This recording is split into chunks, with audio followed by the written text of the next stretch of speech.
Hi guys, it's Catherine, and it's time for a My Kinda Recaps video. Alright, so this week there's been a lot going on in the All For One series, plus some extra cool bonus content that I'm gonna mention. So let's get into it because I'm really excited to talk about the things that are going on. So alright, in the All For One series on KindaTV, which is why these are called My Kinda Recaps, there were 3 episodes this week. The first, episode 12, Bugaboo. So, you see, I prepare for these. I make notes. Notey things. Alright, so the gang was all working on plan making while sharing fancy drinks made by the ever lovely Portia. And their plan was to get info on the very creepy Rick the Dick and the very corrupt pies he has his fingers in. And ew. Fingers in pies. I know it's a euphemism, but when Portia was like, ew, he has his hands in the food, I was like, ugh, ew, that is gross. And I wouldn't put it past Rick the Dick to just like put his hands casually in some food. But, okay, Alex suggests that they bug his office so they can get like secret intel. And so they set up the plan where Portia and Miller will plant the bug with Dorothy as their like backup distraction. And Ariana will run the, will hack the security cameras and loop it so that they won't be able to see anything and they'll be covered. While all this is going on, Alex is in charge of sort of running the whole thing, so she'll be making sure that everything is going okay. They can tell her if something goes wrong. So while everyone is gone, Alex is with the Inseparables. So she's watching the monitors, she's on the walkie-talkies, and while the Inseparables have Alex alone, they decide to ask her about the whole Anton Miller situation because they know she and Miller, who used to be named Anton, or used to go by the name Anton, dated. They know that they broke up, but they want to know like how she met him, what happened. So she reveals that she met him at the mall and she bought him food and they were talking, and then she used to go back to the mall and keep talking to him, but he ran away after his parents died because he didn't want to live in a group home, but he also apparently didn't want to live with his aunt and uncle initially. Even Alex seems a little fuzzy on why he ran away, but she tells the Inseparables that he said some pretty dark stuff, like he didn't want to live without her, and then disappeared. So the Inseparables are like, well, that's not cool. Should we worry for Dorothy? And Alex is a little worried. She seems kind of hinky about whatever Miller is up to. But on a positive note, the bug does get planted inside Rick the Dick's office. So there we go. That's the tie-up of episode 12, Bugaboo. Episode 13 is 100% success rate. And we start off and everyone is like celebrating. Ariana and Miller are playing with swords. In the background, it's super awesome. I really want a sword so I can mess around with it just randomly whenever. So they're messing around. And Dorothy and Alex actually have a talk. Not an intense talk, but they at least start sort of working through all the Miller Anton dating issues that are sort of like bubbling up between the two of them. So they're sort of working out what's going on. They hug. Dorothy seems sort of okay with it. Alex really just wants to keep being friends with Dorothy, and Dorothy does still seem kind of upset. I mean, it's kind of a big thing to learn that your brand new best friend, well, your brand new friend just, or used to date your now boyfriend. So it's a lot. I can understand why Dorothy would be upset. Then they are just sort of waiting for bug info to use on Rick the Dick. Dorothy mentions an illegal coke smuggling ring, and because he's connected, there's this weird thing that happens later. I'm wondering if coke smuggling is the soda, not the drugs. You'll see why when I get to the next episode. But they're all mentioning, like, they're just waiting and hanging out, and that Connie hasn't been around, and then Connie appears, covered in foam, from the foam party! So after Connie gets cleaned up, she and Dorothy talk alone with the Inseparables. And the two of them aren't like they're not fighting, Connie's not gonna leave. She's gonna stay Dorothy's roommate, and she approves of the effort because she really wants them to help Anne. And she's not mad about what they're doing, but she's worried that they're gonna get in trouble, that there are better ways to go about getting Rick the Dick taken down. But she says they should do what they think is best, and that she knows people who have gone through the proper channels and are miserable, so using the ways that you think are going to work, she's okay with. Even though I agree with Connie. A little worried. Okay, so she gets a call from Monty, her long-distance girlfriend, and has to go take the call. She and Monty are doing okay. She asks Dorothy how Dorothy and Miller are, and she reveals to Connie the big, like, Alex, Anton, Miller, Dorothy craziness thing. And Connie's like, what did I miss? Oh my gosh. So they're gonna talk about that more. Miller shows up. Like, everyone was not hiding out, but they were all hanging out in Dorothy's room while she talked to Connie. And so they all come back in, and Miller starts hugging Dorothy and talking to her, and he says it's okay if she still has feelings for Connie, which seems like he's saying it's okay for one of them to have feelings for someone else, which I guess is okay, but sort of seems like he's hinting at, like, he might still have feelings for Alex. And he also says that if there's no competition, then he can't be winning, which seems like a really weird thing to say to your girlfriend. It just does. Like, that doesn't seem like a real thing you say to a person that you're with in a relationship. Like, you're not competing for them. Like, it's not a contest. You're just in a relationship. But, okay. So, there's a huge dance party that Miller starts, but instead of picking Dorothy as his partner, he picks Alex, and you can visibly tell that Dorothy is super upset. And then Connie comes back in, and she picks Dorothy to dance with. So I feel like, even though there is a Monty and there is a Miller, that there are hopes for Dorney. I really think Dorney is adorable, so I want Dorney to happen. So I'm just saying, Dorney should happen. I really want it to happen. Okay, so it looks like the episode is over, but what happens is right at the end, Alex reappears. It's super late at night, and she tells the Inseparables that they need to keep an eye on Dorothy. And Alex is not cool with Miller.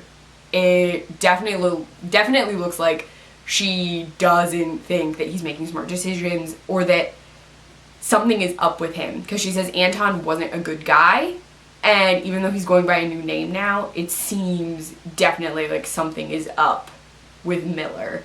And I mean, I trust Alex. She's the mom. She's mom. Like, I would believe her, and she has good gut feelings about sorts of things, and this definitely seems to be one of those, like, instant reaction, like, bad juju is a-coming sort of things. So that's the end of that episode. The last episode of this week is episode 14, The Red Pill. So, not everyone, Ariana, Portia, Alex, Miller, and Dorothy are arguing about what they should do next. The bug is a dud. It's in Rick's office, but Rick's never talking. He literally is in a room with Douchefort, and Douchefort's doing all the talking and answering his own questions. So, Rick never speaks. All you hear is Douchefort talking about cherry Coke and doing things for Rick. But that's it. That's all you have. Oh, sorry. Totally didn't mean to cough. So, while all this is going on, Ariana is making a ton of Douchefort Rick the Dick jokes. I thought they were funny, but Miller starts getting really upset, even though he's pointed out that he doesn't like Owen, who is Douchefort. But it seems maybe he's more invested in this cousin of his than he has been, because he didn't really seem to care that this would affect his own cousin. But now he's suddenly, like, annoyed at Ariana, I don't know. I feel like this is a sign that Miller may be more invested in Douchefort than we thought, or than he like initially showed. I don't know. It made me think that there's something different about that relationship that we weren't getting from him before. And then he says that because Alex's plans have totally failed, that they should do something else. And that upsets Alex. Everyone's getting pretty upset.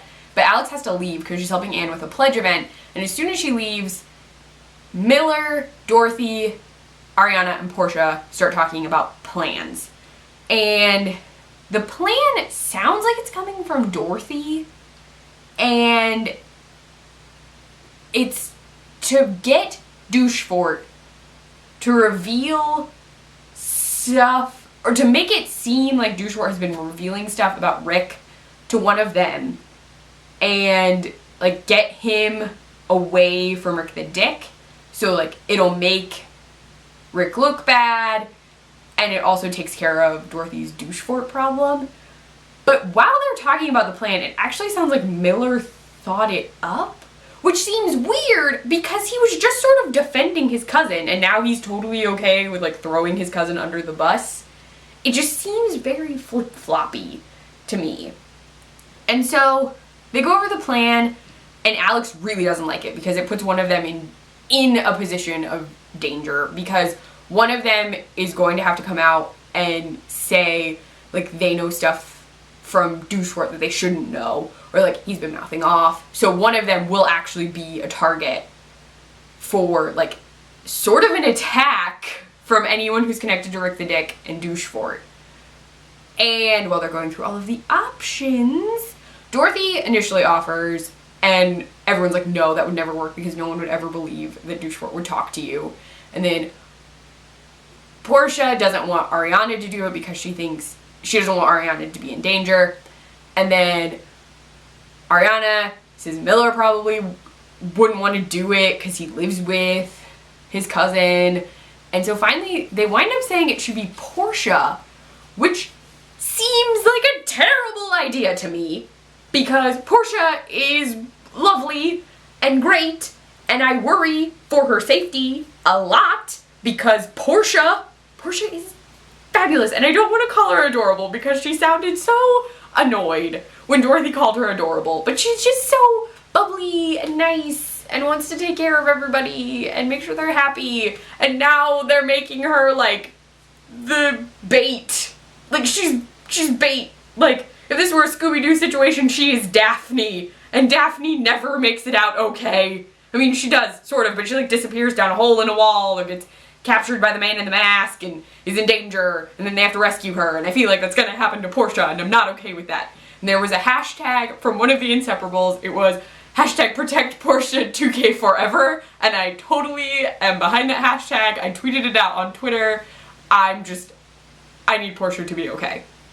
I need her to be okay. Everyone needs to make sure Portia is okay. Just needs to happen because Portia is lovely, and I don't need something bad to happen to her.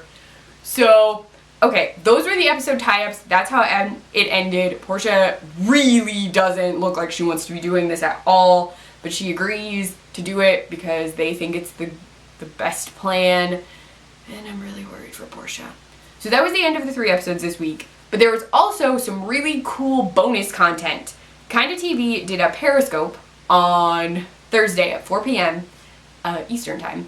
The video from this Periscope is now up on the YouTube channel, and it's part of a Kinda Fridays, so it's the most recent Kinda Fridays video.